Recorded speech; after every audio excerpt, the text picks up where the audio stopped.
Ni tayar untuk EV ni. Bukan. Kan tayar untuk EV kan. Wek. Ni kereta ni atas tepi je, tapi kau tengok. Ni sebab apa? Ni sebab mounting dia dah rosak. Kalau tak semua jatuh mungkin rosak satu dua. Kalau tak rosak satu dua, tak rosak langsung engine mounting, mungkin driveshaft tu saja koyak. Tapi teruk gila koyaknya. So driveshaft ni tak bahaya kalau contohnya tak rosak lagi batangnya tu kan. Tapi disebabkan boot tu dah tak ada pelinciran, minyak grease dah tak ada, so boleh menyebabkan gigi driveshaft korang rosak. Bukan saja gigi driveshaft batang tu pun jadi rosak. Macam-macam kereta ni. Tapi servis je. Kita servis dan kita buat inspection. Mileage kereta ni normal lah untuk 100k kereta kita jaga awal 100k mileage ke atas. Yang untuk restoration memang sangat digalak-galakkan. Contohnya macam driveshaft tadi.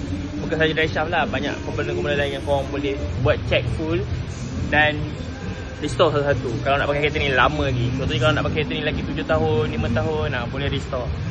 Ok, owner ni bagus. Kalau pakai engine flashing ni dah tahu dah memang jaga engine. So yang mana 100k ke atas ke yang nak servis, galakkanlah kita pakai engine flashing. Jaga dalaman engine seperti kita jaga usus kita lah. Betul tak Abang dah? Jaga seperti orang panggil kita nak maintain kita punya permudaan. So kita dah check lah kat bahagian bawah memang tak ada rosak. Bahagian atas pun tak ada rosak. Abang dah ni ada. Ni pekerja baru lah geng. Nama dia Mak Yu. Panggil Mak Yu lah. So alhamdulillah settle lah. Rupanya ni lah abang dah cakap mungkin driving pattern dia. Bukan sebab mounting rosak driveshaft. So driveshaft ni rosak. Okay, betul.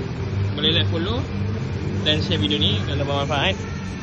Batang awalnya servis je, tapi itulah bila kita check memang banyak benda yang rosak-rosak. Itu biasa, itu normal. Tak ada masalah. Okay, sayang kita korang. Bye, assalamualaikum.